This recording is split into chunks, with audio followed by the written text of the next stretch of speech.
Pada video ini kita akan membahas topik bahasan berikutnya, yaitu mengelola proses pengembangan produk dari konsep ke strategi. Diilustrasikan dalam slide ini yaitu pengembangan konsep pada situasi seperti berikut. Yaitu diilustrasikan bahwa sebuah perusahaan produsen makanan, mereka memiliki ide untuk memproduksi suatu bubuk yang nanti akan dicampurkan dengan susu untuk meningkatkan nilai nutrisionalnya dan meningkatkan rasanya. Jadi ini adalah sebuah ide produk. Namun konsumen tidak membeli ide produk, mereka membeli konsep produk. Ide produk dapat diubah menjadi beberapa konsep. Pertanyaan-pertanyaan yang perlu dijawab adalah yang pertama, siapa yang akan menggunakan produk ini? Jadi produk bubuk ini, bubuk nutrisi ini dapat ditujukan pada balita atau anak-anak, atau mungkin teenagers atau remaja, atau dewasa, atau kepada orang-orang yang sudah lanjut usia. Pertanyaan kedua, manfaat primer apa yang diberikan dari produk ini? Apakah taste atau rasa, apakah nutrisi, apakah sebagai penyegar saja di tengah hari, atau sebagai minuman berenergi? Yang ketiga, pertanyaannya adalah kapan orang-orang mengkonsumsi minuman ini? Apakah saat sarapan, pada mid morning, pada makan siang, pada tengah hari, pada saat makan malam, atau sebelum tidur? Jadi dengan menjawab pertanyaan-pertanyaan ini, perusahaan dapat membentuk sejumlah konsep. Contohnya yang pertama adalah konsep pertama, minuman ini adalah merupakan minuman instan yang ditujukan kepada orang dewasa yang menginginkan sarapan bernutrisi yang disiapkan dengan jangka waktu yang cepat tanpa memerlukan terlalu banyak persiapan. Konsep produk yang kedua adalah produk bubuk ini merupakan snack yang sangat tasty atau terasa enak untuk anak-anak yang dapat mengkonsumsi ini pada saat tengah hari sebagai penyegar. Kemudian konsep produk yang ketiga adalah produk ini merupakan suplemen kesehatan untuk orang dewasa yang sudah berusia lanjut untuk diminum pada malam hari sebelum mereka tidur. Setiap konsep merepresentasikan konsep kategori yang mendefinisikan kompetisi dari produk tersebut. Minuman instan untuk sarapan akan berkompetisi dengan katakanlah bacon dan telur, kemudian sereal untuk sarapan, kopi dan juga pastry, dan juga alternatif-alternatif produk untuk sarapan lainnya. Kemudian konsep produk yaitu snack drink atau minuman sebagai snack di tengah hari yang kita paparkan sebelumnya di slide sebelumnya, ini akan berkompetisi dengan soft drink, jus buah, kemudian minuman berenergi, minuman olahraga, dan produk-produk penyegar dahaga lainnya. Dengan mempergunakan peta positioning merek dapat membantu perusahaan untuk menentukan berapa harga yang mereka tetapkan untuk produk mereka dan seberapa tinggi kalori pada produk mereka. Dapat dilihat pada map brand positioning di sebelah kanan, terdapat 4 segmen, yaitu segmen 1 adalah segmen produk dengan kalori rendah dan juga ditetapkan dengan harga rendah per ounce-nya. Kemudian segmen 2 adalah produk dengan jumlah kalori cukup tinggi dengan harga yang rendah per ounce. Kemudian segmen 3 adalah produk rendah kalori namun dengan harga yang tinggi per ounce, dan segmen 4 adalah produk berkalori tinggi, segmen pasar untuk produk berkalori tinggi dan dengan harga yang tinggi per ounce-nya. Jadi perusahaan tidak ingin memposisikan dirinya itu pada segmen-segmen yang sudah memiliki brand-brand yang memang diposisikan untuk segmen tersebut, kecuali brand-brand tersebut itu cukup lemah atau tingkat permintaan pasar cukup tinggi untuk dapat dibagi-bagi dengan sejumlah kompetitor. Jadi dapat dilihat pada map brand positioning ini, produk baru perusahaan ini akan menjadi produk yang unik atau berbeda apabila mereka menargetkan segmen pasar di harga medium dan dengan tingkat kalori yang medium, atau di segmen pasar dengan tingkat harga yang tinggi dan juga produk dengan tingkat kalori yang tinggi. Jadi segmen-segmen tersebut dapat menjadi suatu target yang cukup baik bagi perusahaan apabila melihat dari posisi map brand positioning ini. Subtopik berikutnya adalah uji konsep.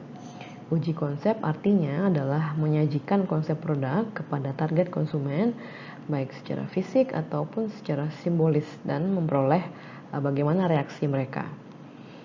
Dahulu menciptakan prototipe fisik ini adalah merupakan suatu kegiatan yang sangat berbiaya tinggi dan juga sangat memakan waktu yang cukup banyak. Namun saat ini perusahaan mempergunakan rapid prototyping, artinya prototyping secara cepat untuk mendesain produk melalui komputer dan menghasilkan model kasar untuk menunjukkan kepada konsumen potensial dan melihat bagaimana reaksi mereka terhadap konsep tersebut. Perusahaan juga saat ini bisa mempergunakan virtual reality untuk menguji konsep produk. Virtual reality program ini mempergunakan komputer dan juga perangkat-perangkat sensori seperti sarung tangan dan juga kacamata untuk mensimulasikan reality. Beberapa perusahaan juga menggunakan superkomputer, jadi ini memungkinkan perusahaan untuk mengelaborasikan uji produk untuk menilai perubahan-perubahan pada kinerja dan juga untuk mengakomodir input-input dari konsumen. Contohnya adalah Kenworth Trucks yang menggunakan superkomputer analysis untuk membuat estimasi yang lebih akurat mengenai berapa banyak tarikan dan BBM atau bahan bakar yang bisa dieliminasi saat mereka memasang suatu tambahan penutup lumpur pada truk mereka. Jadi dengan menggunakan superkomputer mereka dapat mengestimasi hal-hal seperti ini secara lebih akurat. Uji konsep menyajikan konsumen versi terelaborasi dari konsep produk. Ini merupakan contoh elaborasi dari konsep satu yang kita bahas sebelumnya. Elaborasinya adalah produk ini merupakan produk campuran bubuk yang ditambahkan pada susu untuk membuat sarapan instan yang memberikan nutrisi yang dibutuhkan selama seharian dengan memiliki rasa yang enak dan juga praktis dalam hal penyiapannya. Produk ini ditawarkan dalam 3 rasa, yaitu coklat, vanila, dan stroberi, dan dikemas secara individual dalam satu paket. Satu box terdiri atas 6 paket dan dihargai seharga $2,49 untuk satu boxnya. Jadi ini merupakan contoh elaborasi dari konsep produk. Setelah disajikan informasi tersebut, periset kemudian mengukur dimensi produk dengan menanyakan sejumlah pertanyaan kepada konsumen.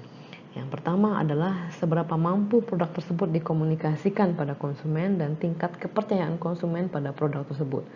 Pertanyaannya dapat berupa, apakah manfaat produk ini cukup jelas bagi Anda dan apakah manfaat produk ini dapat Anda yakini?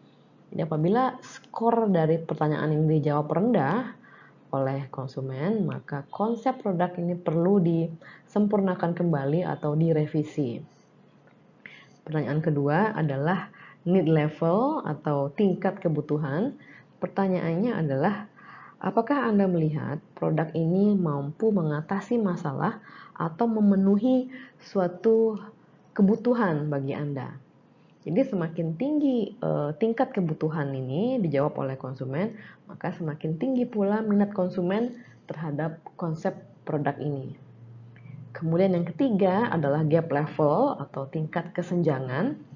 Jadi pertanyaannya adalah, apakah ada produk lain yang saat ini mampu memenuhi kebutuhan ini dan cukup memuaskan Anda? Jadi gap level ini mengukur perbedaan antara poin 2 dan poin 3. Semakin besar gapnya, maka akan semakin tinggi minat konsumen.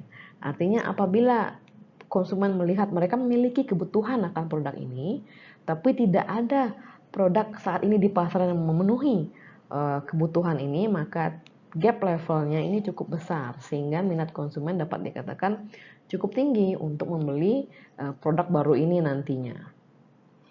Sehingga skor yang tinggi pada gap level artinya konsumen melihat produk ini sebagai produk yang mampu memenuhi suatu kebutuhan yang tidak mampu dipenuhi oleh produk-produk lain yang tersedia di pasaran. Kemudian pertanyaan keempat adalah perceived value atau nilai.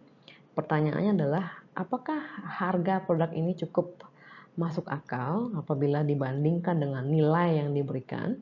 Jadi semakin tinggi perceived value atau semakin tinggi persepsi nilai produk, maka semakin tinggi juga minat konsumen terhadap produk ini. Pertanyaan kelima adalah minat beli. Jadi pertanyaan di sini adalah apakah Anda akan membeli produk ini? Jadi konsumen yang menjawab 3 pertanyaan pertama tadi dengan secara positif, maka mereka seharusnya menjawab pertanyaan nomor 5 ini dengan definitely.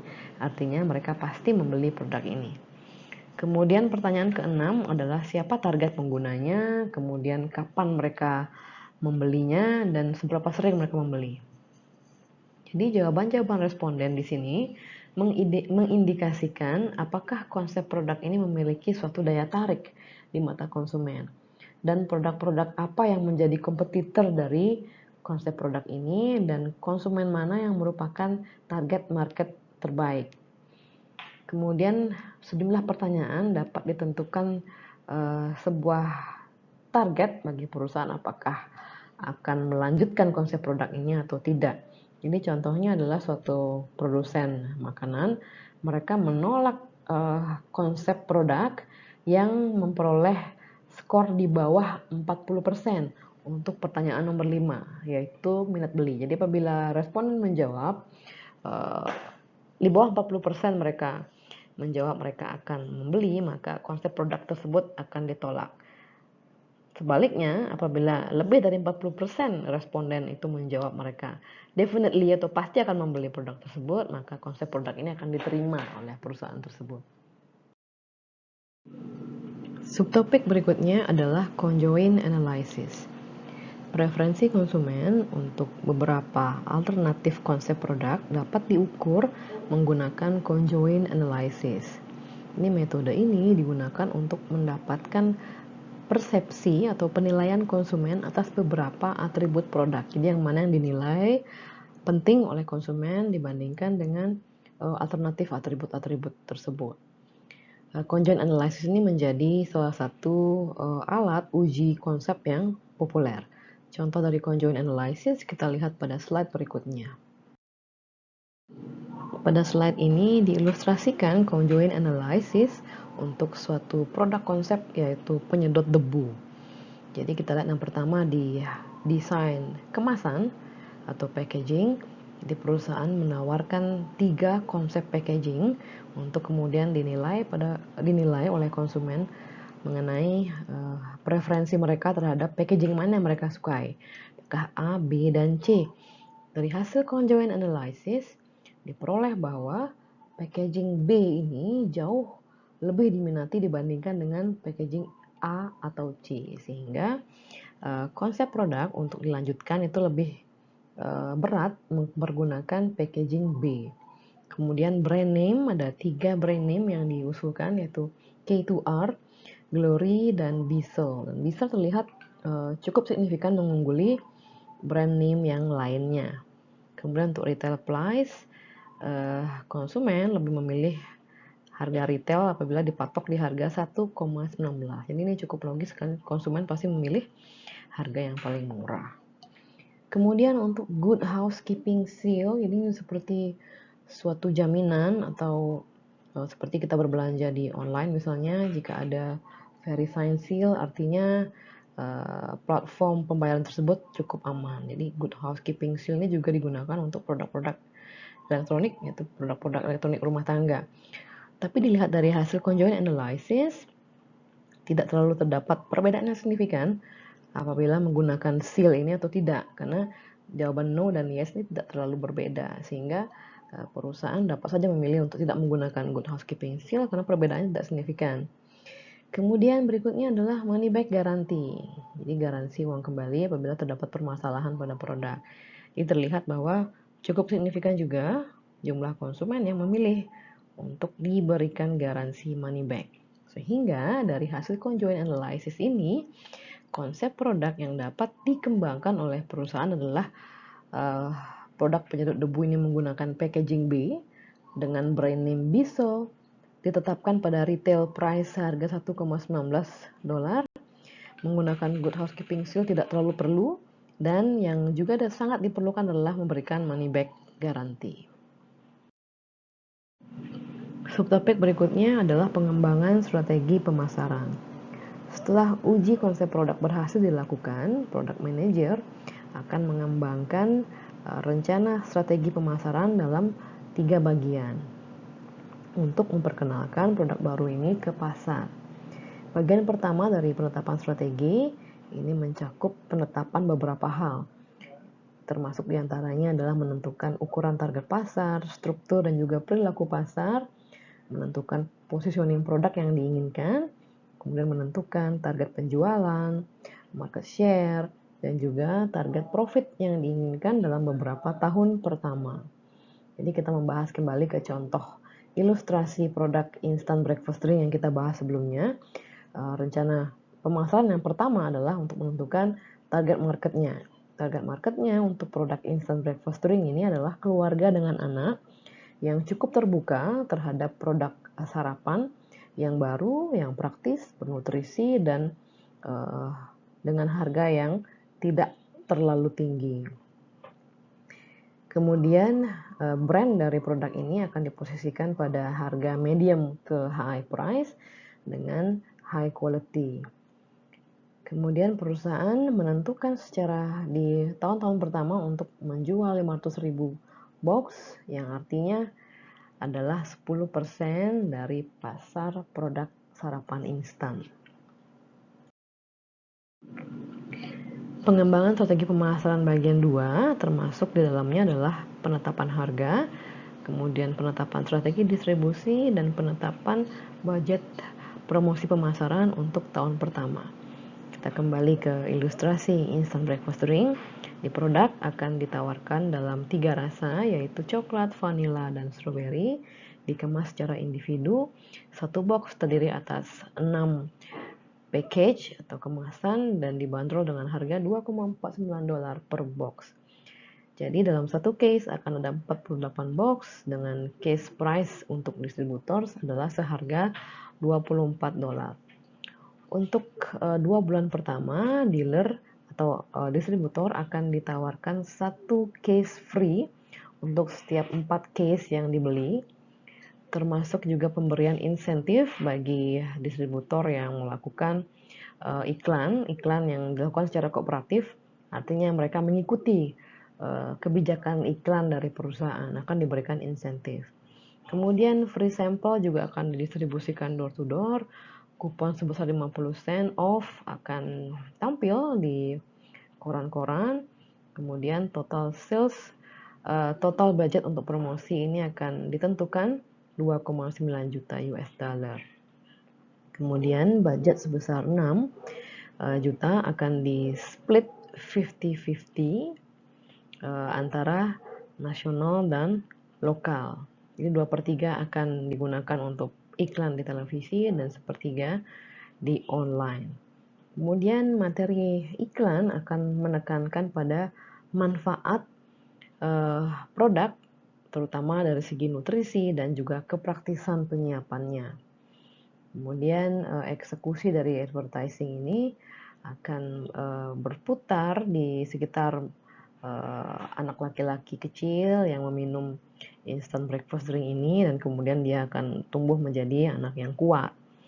Kemudian pada tahun pertama 100.000 US dollar akan dialokasikan untuk melakukan riset pemasaran, untuk dialokasikan untuk melakukan store audit, artinya audit penjualan di toko-toko dan juga untuk melakukan consumer panel, artinya melakukan survei kepada konsumen untuk memperoleh informasi-informasi mengenai perilaku mereka. Jadi ini untuk memonitor bagaimana reaksi pasar terhadap produk ini dan seberapa tinggi tingkat pembelian produk di pasar. Strategi pemasaran bagian 3 adalah untuk menetapkan target penjualan secara jangka panjang, begitu juga target profit, dan juga strategi bauran pemasaran dari waktu ke waktu. Ilustrasinya untuk produk yang kita bahas adalah perusahaan ini berencana untuk memenangkan 25% pangsa pasar dan memperoleh 12% return on investment setelah pajak. Ini untuk mencapai tujuan atau target ini, kualitas produk akan ditetapkan di awal tinggi dan kemudian akan ditingkatkan seiring waktu melalui riset-riset teknis yang dilakukan. Kemudian harga juga akan diset di awal cukup tinggi dan akan diturunkan secara bertahap untuk dapat memperluas jangkauan pasar dan kemudian untuk dapat berkompetisi dengan produk-produk yang sudah ada di pasar. Kemudian total budget promosi akan ditingkatkan setiap tahun sebesar 20% dengan initial budget antara advertising dan sales promotion itu di-split 65% untuk advertising, 35% untuk sales promotion. Jadi advertising ini itu adalah sifatnya iklan-iklan di berbagai media. Kemudian sales promotion artinya promosi penjualan adalah suatu teknik untuk mendorong konsumen melakukan pembelian secara segera. Tekniknya adalah memberikan diskon atau membeli 2 akan mendapat 1 gratis, memberikan kupon dan sebagainya. Intinya adalah untuk mendorong konsumen membeli dalam jangka waktu yang kita inginkan, terutama jangka waktu yang cukup segera. Kemudian ini akan di-split menjadi 50-50 antara advertising dan sales promotion pada akhirnya. Dan riset pemasaran akan dikurangi menjadi 60.000 US dollar saja setiap tahun setelah tahun pertama. Jadi ini adalah ilustrasi pengembangan strategi pemasaran bagian 3. Poin berikutnya adalah analisis bisnis. Setelah manajemen mengembangkan konsep produk dan mengembangkan strategi pemasaran, manajemen kemudian dapat mengevaluasi daya tarik dari bisnis proposal ini. Manajemen kemudian perlu untuk menyiapkan proyeksi penjualan, proyeksi biaya, dan juga proyeksi profit untuk menentukan apakah konsep produk ini mampu memuaskan tujuan dari perusahaan. Apabila konsep produk ini mampu memenuhinya, maka konsep produk dapat kemudian dilanjutkan ke tahap pengembangan berikutnya. Topik berikutnya adalah mengelola proses pengembangan produk, yaitu dari development atau pengembangan produk hingga komersialisasi. Topik yang pertama adalah product development. Jadi dalam product development tugasnya adalah untuk menerjemahkan keinginan-keinginan dari target konsumen ini menjadi suatu working prototype dibantu dengan beberapa atau sejumlah metode yang diketahui sebagai quality function deployment. Ini metode QFD ini itu mempergunakan sejumlah daftar dari atribut-atribut produk yang diinginkan oleh konsumen yang dihasilkan dari riset pasar dan kemudian mengubah daftar atribut konsumen ini menjadi daftar atribut engineering yang dapat digunakan oleh para engineers atau teknisi. Contohnya adalah target konsumen dari suatu konsep produk yaitu truk ini menginginkan tingkat akselerasi dengan tingkat tertentu. Kemudian engineer atau teknisi kemudian dapat mengubah kriteria ini menjadi katakanlah require horsepower, artinya berapa tenaga horsepower yang diperlukan untuk dapat menghasilkan acceleration rate tertentu yang dispesifikasi sebelumnya. Dan juga mereka engineers ini perlu untuk menetapkan beberapa indikator engineering equivalence untuk dapat mencapai acceleration rate yang ditetapkan sebelumnya. Subtopik berikutnya adalah prototype fisik. Target dari Departemen Research and Development atau R&D adalah untuk merancang suatu prototipe yang mewujudkan seluruh atribut kunci yang diinginkan dalam suatu konsep produk yang diinginkan oleh konsumen. Dan juga prototipe ini dapat berkinerja dengan aman, digunakan dengan aman di bawah kondisi dan penggunaan secara normal, dan dapat diproduksi dalam biaya manufacturing yang sudah ditetapkan. Jadi tidak di luar budget tersebut. Dahulu untuk mengembangkan prototipe yang baik dan sukses ini dapat membutuhkan berminggu-minggu atau bahkan bertahun-tahun. Namun saat ini dengan teknologi virtual reality yang semakin canggih dan juga penggunaan web, ini memungkinkan dilakukan prototyping secara lebih cepat dan lebih fleksibel dalam proses pengembangannya. Simulasi sebagai contoh memberikan perusahaan fleksibilitas untuk merespon informasi-informasi baru dan juga untuk mengatasi ketidakpastian dengan secara cepat mengeksplorasi berbagai alternatif. Berikutnya adalah uji konsumen. Saat prototipe sudah siap, prototipe ini harus dites secara cermat, yaitu tes fungsional dan tes konsumen sebelum produk ini memasuki pasar. Jadi melalui alpha testing, ini menguji produk ini di dalam perusahaan untuk melihat bagaimana produk ini berkinerja, bagaimana kinerja produk apabila digunakan pada aplikasi yang berbeda-beda atau penggunaan yang berbeda-beda. Setelah menyempurnakan prototipe ini lebih lanjut, kemudian perusahaan masuk ke beta testing. Jadi beta testingnya adalah uji produk dengan konsumen. Jadi beta testing atau consumer testing ini dapat dilakukan dengan membawa konsumen ke laboratorium perusahaan atau consumer lab di perusahaan atau memberikan sampel produk kepada konsumen untuk mereka gunakan di rumah masing-masing. Berikutnya adalah market testing. Setelah manajemen merasa puas dengan kinerja fungsional dan psikologikal dari konsep produk, produk kemudian siap untuk diberikan merek seperti nama merek, kemudian logo, dan juga kemasan, dan kemudian siap untuk diluncurkan pada suatu tes pasar. Yang menjadi isu kuncinya adalah seberapa banyak tes market yang harus dilakukan dan seperti apa tes market yang harus dilakukan. Jumlah dari tes market yang perlu dilakukan ini dipengaruhi oleh biaya investasi dan juga risiko di satu sisi, dan di sisi lain adalah tekanan dalam hal waktu dan juga biaya riset. Untuk produk-produk yang memiliki biaya investasi yang tinggi dan juga mengandung resiko yang tinggi dan resiko kegagalannya itu cukup tinggi di pasar, harus dilakukan market test secara lebih teliti dan lebih luas. Kemudian biaya akan menjadi persentase yang kurang signifikan dari total biaya project untuk produk-produk seperti ini. Produk-produk yang berisiko tinggi yang menciptakan kategori produk yang baru, contohnya adalah first instant breakfast drink ini, atau produk-produk yang memiliki fitur-fitur yang memang benar-benar baru di pasar, contohnya mungkin adalah pasta gigi yang dapat memperkuat gusi, katakanlah seperti itu. Produk seperti ini memerlukan lebih banyak market test dibandingkan produk-produk yang hanya merupakan modifikasi atau penambahan dari produk yang sudah ada. Seperti contohnya adalah katakanlah produk pasta gigi yang kemudian ditambahkan active agent untuk memutihkan gigi, seperti itu. Bahasan berikutnya adalah tes pasar untuk produk-produk konsumen. Tes produk konsumen ini bertujuan untuk mengestimasi 4 variabel.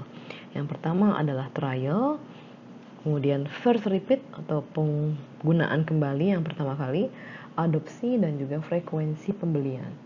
Terdapat beberapa metode untuk melakukan tes pasar untuk produk konsumen. Yang pertama adalah sales wave research. Jadi dalam metode ini, konsumen yang di awal mencoba produk ini dengan tanpa biaya, kemudian ditawarkan kembali produk tersebut, atau ditawarkan juga produk kompetitor dengan harga yang lebih murah. Kemudian penawaran ini diberikan sebanyak 5 kali, dan dalam penawaran ini selama 5 kali ini perusahaan kemudian mencatat seberapa banyak konsumen yang memilih untuk mencoba produk ini lagi, dan kemudian mencatat level atau tingkat kepuasan dari konsumen. Namun kelemahan dari metode ini, karena konsumen adalah konsumen yang sudah dipilih sebelumnya, metode ini tidak mampu mengindikasikan trial rate yang akan diperoleh produk apabila mempergunakan insentif penjualan berbeda seperti pemberian diskon atau kupon. Metode ini tidak mampu memberikan informasi itu. Dan metode ini juga tidak mampu untuk memberikan informasi mengenai seberapa kuat merek ini untuk memperoleh dukungan distribusi dari distributor, dan seberapa kuat merek ini akan memperoleh posisi rak yang cukup baik di supermarket. Metode berikutnya adalah tes pasar tersimulasi. Pada metode ini 30 hingga 40 orang konsumen ditanyakan mengenai tingkat familiaritas mereka terhadap berbagai brand dan juga preferensi mereka terhadap suatu kategori produk tertentu. Dan kemudian konsumen ini diundang untuk menghadiri suatu brief screening untuk iklan-iklan produk yang memang sudah dikenal di pasar, dan juga untuk iklan produk yang baru yang akan diluncurkan oleh perusahaan. Jadi salah satu iklan ini akan mengiklankan produk baru perusahaan, namun tidak ditonjolkan untuk memperoleh perhatian yang lebih dari penonton. Jadi iklan ini hanya akan diselipkan di iklan-iklan produk kompetitor. Jadi mereka perlakuannya akan sama pada seluruh iklan ini. Kemudian konsumen akan diberikan sejumlah uang, dan mereka akan diundang untuk memasuki suatu toko yang merupakan laboratorium dari perusahaan. Akan diundang untuk memasuki suatu toko di mana mereka dapat membeli berbagai item yang mereka inginkan. Perusahaan kemudian mencatat seberapa banyak konsumen yang membeli produk baru mereka, dan berapa banyak konsumen yang membeli produk kompetitor. Jadi metode ini memberikan suatu ukuran atau perhitungan mengenai seberapa efektif iklan yang ditayangkan oleh perusahaan dibandingkan dengan iklan kompetitor dalam menstimulasi konsumen untuk melakukan trial atau mencoba produk baru. Konsumen kemudian ditanyakan alasan mereka untuk membeli produk baru tersebut, dan untuk konsumen yang tidak membeli juga ditanyakan alasannya mengapa mereka tidak membeli produk baru yang ditawarkan oleh perusahaan. Jadi untuk mereka yang tidak membeli produk baru akan diberikan free sample. Kemudian beberapa minggu berikutnya mereka akan diwawancarai melalui telepon untuk dapat memperoleh informasi mengenai bagaimana sikap mereka terhadap produk baru, kemudian bagaimana kesan mereka terhadap penggunaan produk baru, tingkat kepuasan, dan juga minat mereka untuk membeli kembali.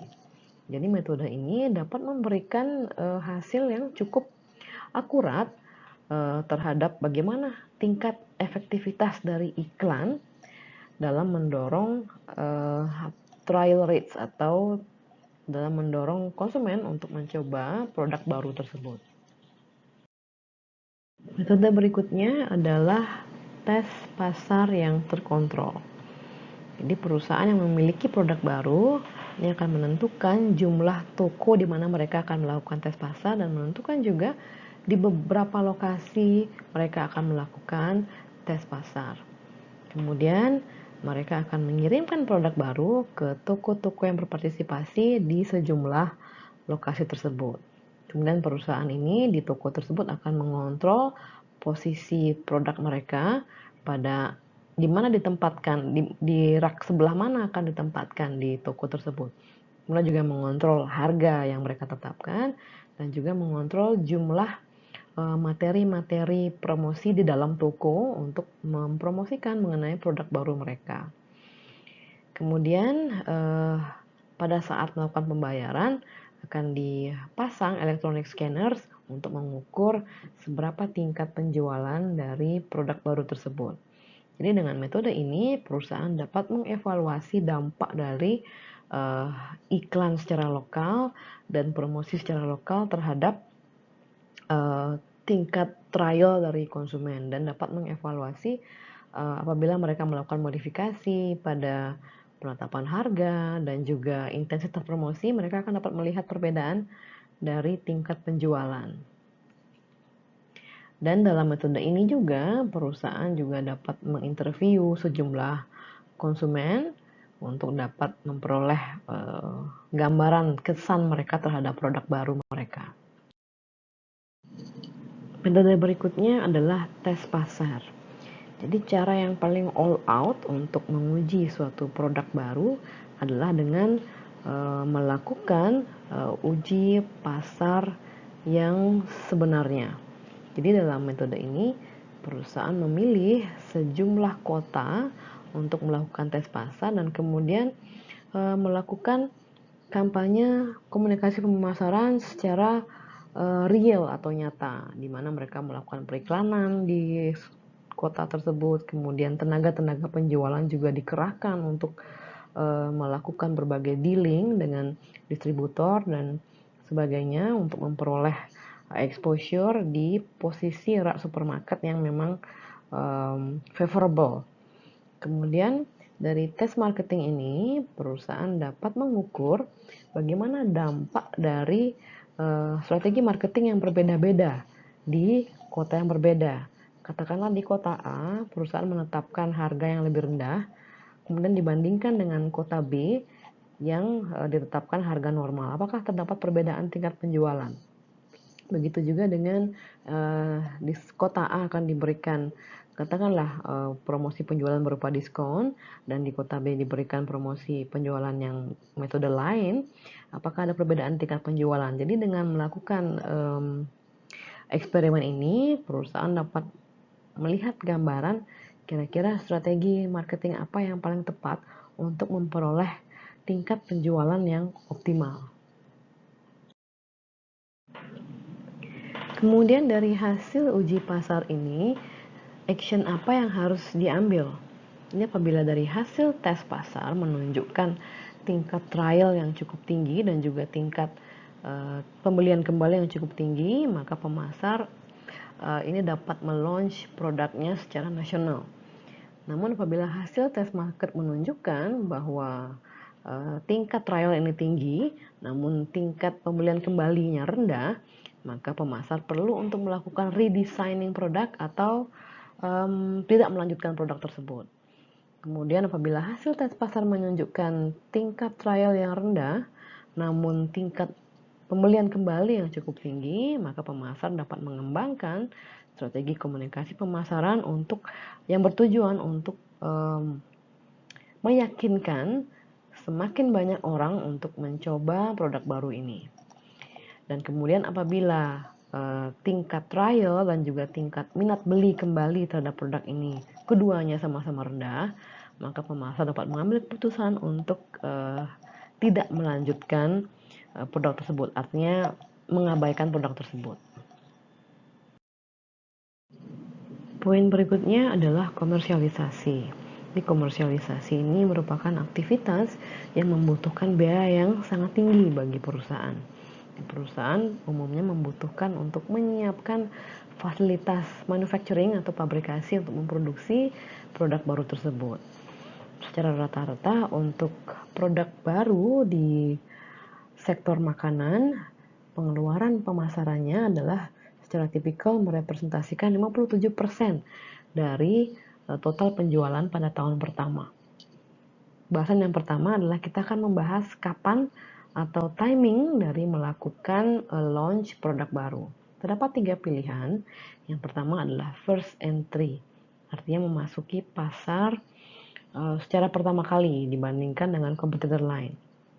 Jadi perusahaan-perusahaan yang pertama kali memasuki pasar, umumnya mereka menikmati manfaat dari first mover atau first mover advantage. Jadi manfaatnya adalah mereka mengunci distributor-distributor kunci, mereka memperoleh akses ke distributor kunci dan juga mengunci konsumen-konsumen kunci, memperoleh leadership di pasar.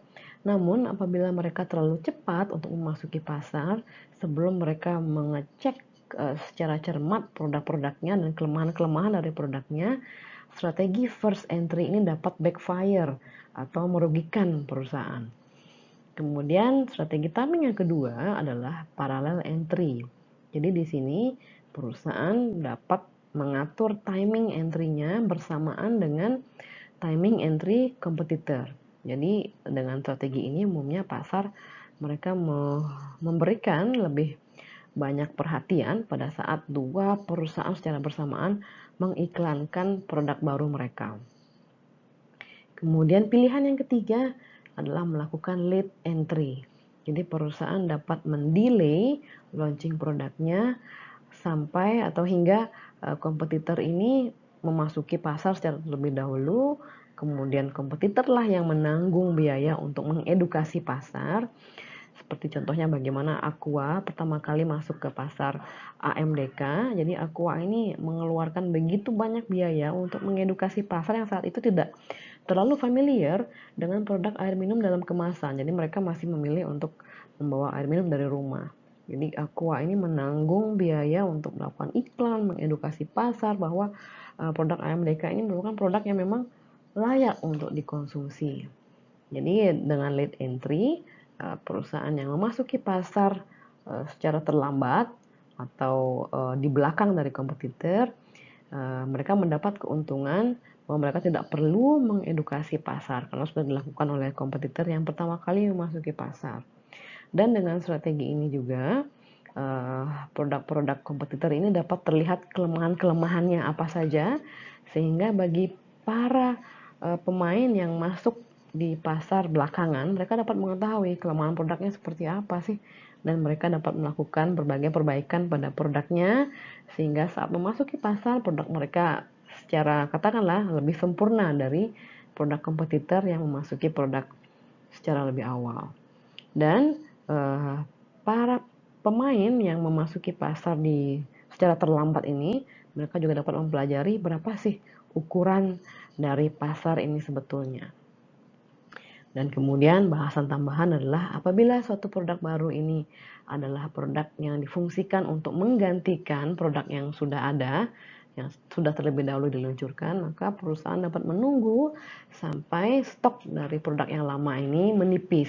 Baru mereka masuk untuk meluncing produk barunya agar tidak menghambat penghabisan stok dari produk yang sudah terlebih dahulu mereka tawarkan.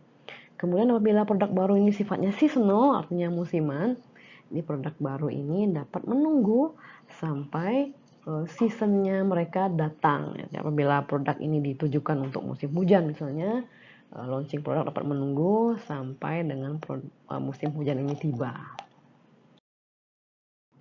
Pertanyaan berikutnya adalah di mana atau strategi geografik.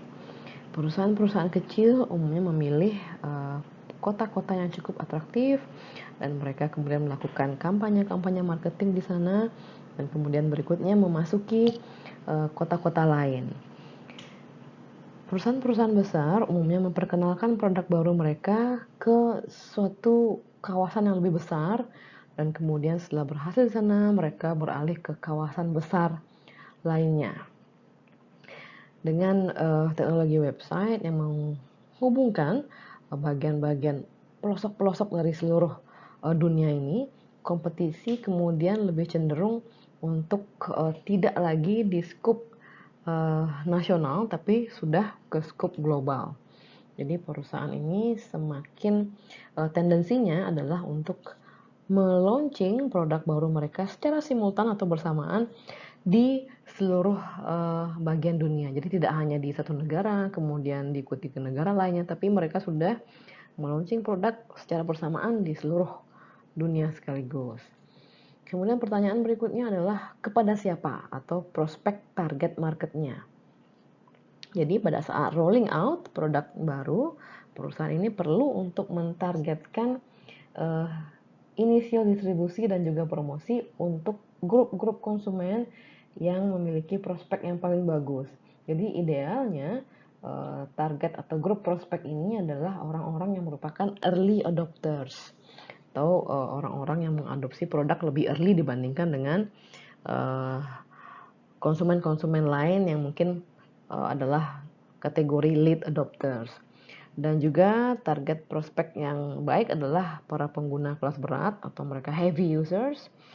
Dan kemudian juga adalah opinion leaders atau istilahnya sekarang dikenal dengan influencer.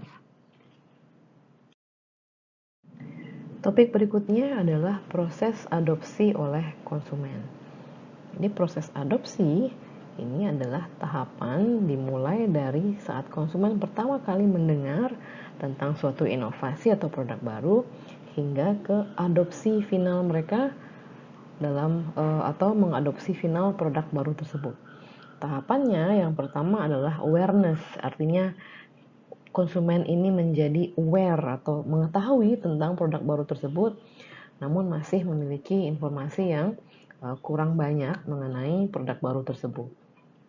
Yang kedua adalah interest atau minat. Konsumen sudah terstimulasi untuk mencari informasi mengenai inovasi atau produk baru. Tahap 3 adalah evaluasi, di mana konsumen sudah mempertimbangkan apakah mereka akan mencoba produk baru ini. Yang keempat adalah trial, di mana konsumen mencoba produk baru tersebut untuk dapat menilai kinerja dari produk tersebut.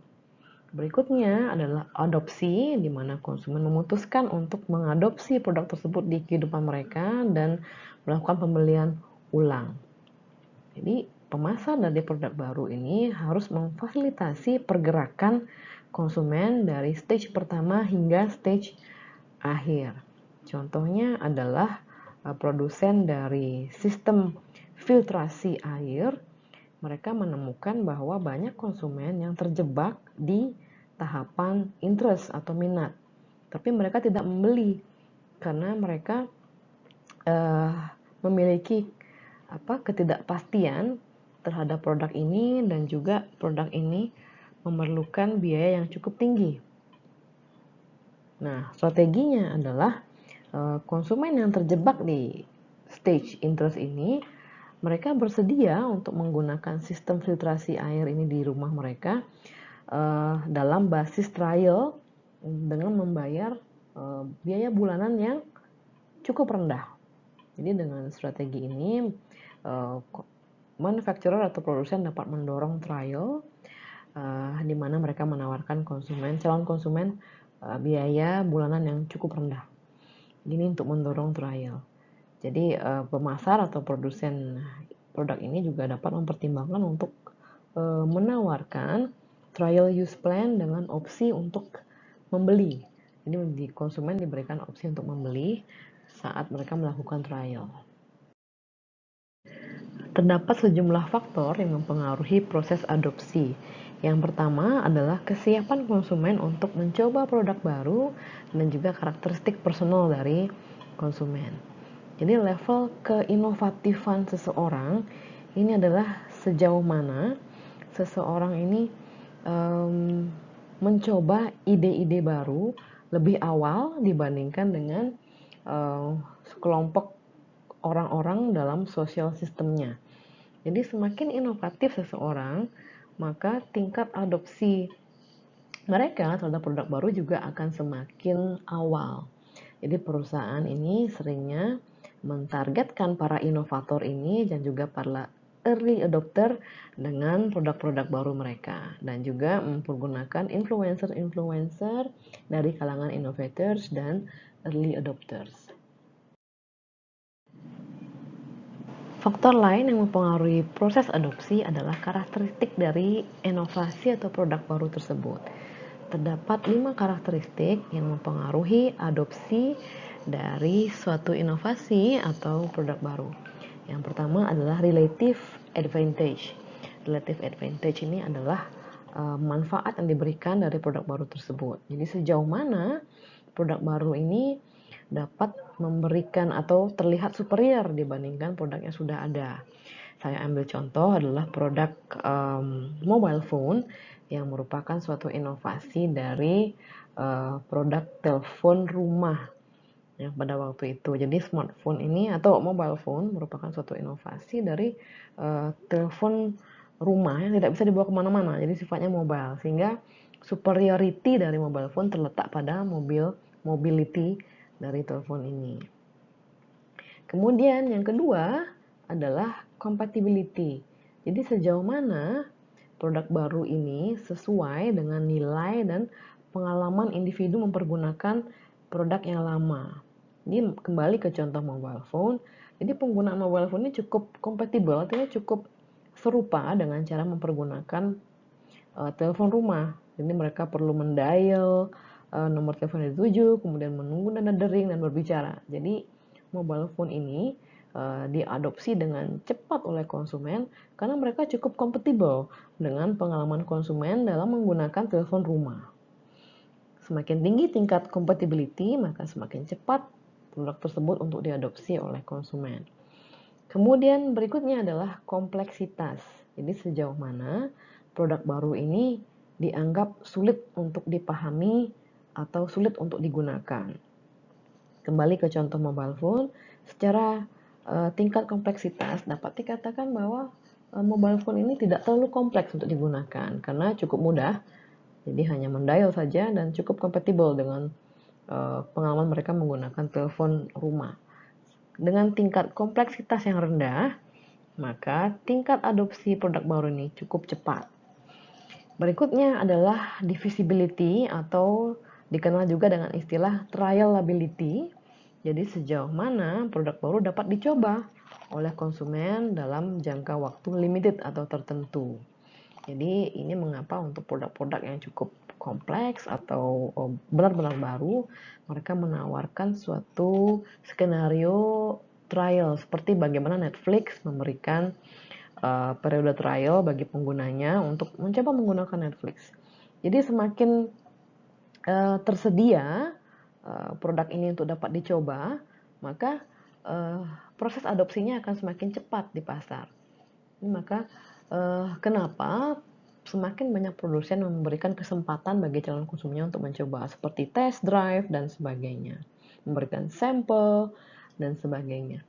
Berikutnya adalah communicability, artinya sejauh mana manfaat dari produk ini dapat diamati oleh konsumen. Jadi contohnya adalah seperti mobile phone yang kita ilustrasikan tadi, sejauh mana manfaat dari penggunaan mobile phone ini dapat diamati. Jadi sudah cukup jelas bahwa mobile phone ini manfaatnya adalah mereka adalah telepon yang dapat dibawa kemana-mana. Jadi benefitnya ini sudah dapat dikomunikasikan dengan jelas, sehingga dapat dipahami dengan jelas oleh konsumen.